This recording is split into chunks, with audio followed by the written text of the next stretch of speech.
So sa pagiging interesado hanggang ngayon ng Golden State Warriors sa former All-Star na si Jimmy Butler, sa ngayon nga hindi pa rin tiyak kung ano magiging status ni Jonathan Kuminga sa Warriors next season, dahil siya nga lang ang natatanging pwedeng ibigay ng Dubs sa kahit anumang trade upang mabigyan ng solidong kasama si Steph next season. Ganun pa man, maraming mga fans ang nangihinayang sa pinaplano ng Warriors front office, dahil si Kuminga nga ay may chance ang maging All-Star player at pwede nga ring maging franchise player ng Golden State Warriors si Kuminga kapag nagretiro na si Steph at Draymond Green.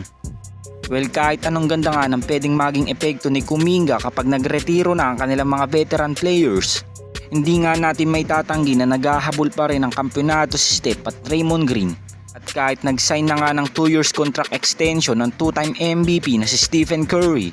hindi pa nga rin natin masisigurado ang kanyang pananatili sa Warriors, dahil kung hindi nga siya mabibigyan ng mga solidong teammates ngayong season, pwede nga itong mag-request ng trade gaya ng ginawa ni Kevin Durant at James Harden. Ngunit kilala naman natin ang 2-time MVP na malabo niya itong gawin sa Warriors, kaya naman mauobliga ang Warriors front office na gumawa ng galaw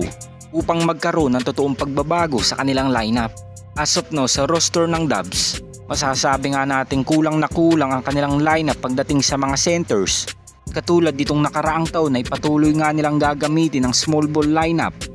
at paiikutin nga lang ni Steve Kerr sa kanyang rotation bilang sentro sila Draymond Green, Kevon Looney at Trayce Jackson-Davis, katulad lamang ng kanilang lineup nitong nakaraang season. So kung mananatili ang Golden State Warriors sa ganitong lineup at kung hindi rin sila makakakuha ng solidong makakasama ni Steph, naasahan na nga ng lahat na mahihirapan na naman silang makapasok sa playoffs, lalo na't marami ng mga teams ngayon ang nagsilakas. At katulad na lamang ng San Antonio Spurs na may tandem ni CP3 at Wembanyama, at Sacramento Kings na may tambalang ngayong De'Aaron Fox at DeMar DeRozan. Kayo mga Lods, sang-ayon ba kayo sa pinaplano ng Warriors na makuha si Jimmy Butler kapalit ni Jonathan Kuminga? Comment down below lang mga Lods. Samantala sa bagong players na meron ng Golden State Warriors na sina Anthony Melton at Kyle Anderson, maraming mga fans at mga eksperto ang nag-underestimate ngayon sa team ng Warriors dahil sa paglipat nga ni Klay sa team ng Dallas Mavericks. Halos parang humina na nga daw ngayon ang lineup ng Dubs kaysa nitong nakaraang season na kasama pa nga raw nila si Klay Thompson.